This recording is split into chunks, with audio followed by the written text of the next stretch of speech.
talking about Minimum Wage Act 1948, right? So नाम से indicate हो जाता है, we are talking about the minimum wages act. So बनाया किस लिए होगा, what could be the objective for the enactment of this act? So is there Saksham, is there Swati, is there? Very good evening both. Right, so main purpose was to bring equality and justice to the labor class. Which labor? The wage earner, the who were working in the factories. They are termed as the blue collar workers, right? So basic तो यही है, how? By assuring minimum wage to them. क्योंकि होता क्या generally होता यही है, जो इक्वलिटी है इन प्राइवेट सेक्टर वो नहीं आ पाती है. जो पेमेंट्स मिलती हैं, जो वेजेस मिलती हैं, वो काम के अकॉर्डिंग मिलती हैं, वो हर जगह ऐसे ही. बट अगर कोई कम काम करे तो कितनी कम पेमेंट दोगे उसको? तो यहाँ पे क्या गवर्नमेंट ने किया हुआ है, कंडीशन सेट कर दी, क्राइटेरिया सेट कर दिया कि उससे बिलो आप नहीं दोगे. जो आप काम करवाओगे उसे बिलो नहीं दोगे, चाहे कैसा भी कुछ रहेगा, कंडीशंस जो मर्जी हो, राइट?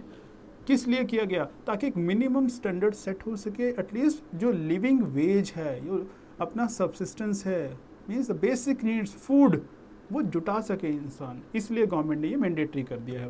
बाहर क्या है, वो कुछ भी हो सकता है, उसका कंसर्न नहीं है. इसीलिए कन्फ्यूज़न या प्रॉब्लम क्या है, सबसे बड़ी प्रॉब्लम यहाँ पे है कि जब हम बात करते हैं अनऑर्गेनाइज सेक्टर की, इंडिया में वो इशू है. ये कहाँ पे होगा? जो ऑर्गेनाइज है. कैसे? कि अगर इंडस्ट्री कोई फैक्ट्री है, ऑब्वियस है वो रजिस्टर होगी और वहाँ पे जो एक्ट है वो इम्प्लीमेंट होगा ही होगा, तो वो ऑर्गेनाइज हो गया.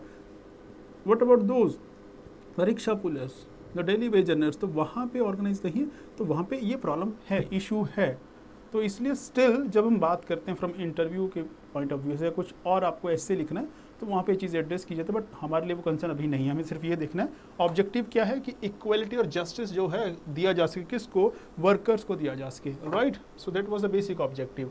वेजेस होती कितने तरह की, क्योंकि मिनिमम वेज की बात कर रहे हैं तो कई टर्म आप सुनेंगे वो हम समझ लेते हैं. One is called the minimum wage, second is called the fair wage and third is called the living wage. Differentiate कर लेते हैं तीनों को.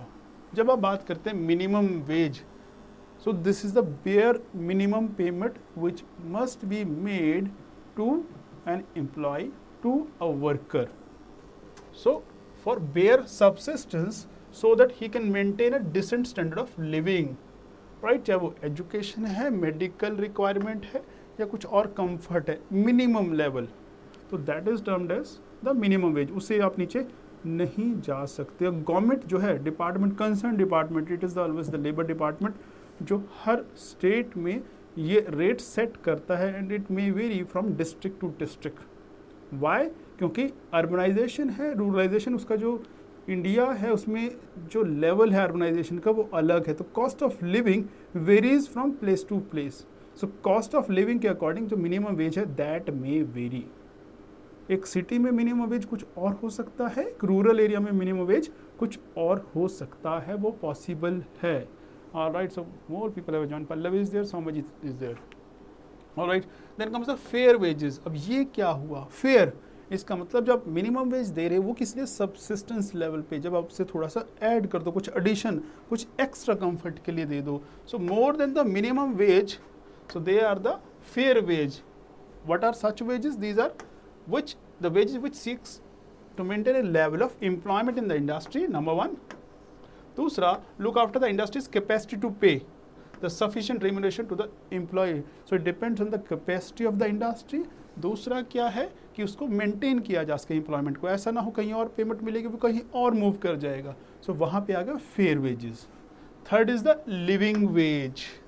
सो यहाँ पे क्या है कि not only the basic requirement employer को जो दे रहा है, किसको? एम्प्लॉयज़ को, बट यहाँ पे इन एडिशन टू क्या, वो या उसकी फैमिली है, he can afford the shelter, food and other necessities. अब यहाँ पे क्या आ गया, चाहे वो हेल्थ है, चाहे वो सैनिटी है, कंफर्ट है, डिग्निटी है, सो ये सबसे ऊपर हो गया the living wage, right? So they are the three kind of wages. Minimum wage सबसे नीचे है, then comes the fair wage and then comes the living wage. So तीन तरह की वेजेस हम जनरली बात कर सकते हैं. क्यों किया गया? What was the need for this? दो ऑब्जेक्टिव थे इसके major. One was the social objective, second is the economic objective. जब आप सोशल ऑब्जेक्टिव की बात करते हैं अगेन कि we have a welfare government, तो it is the duty of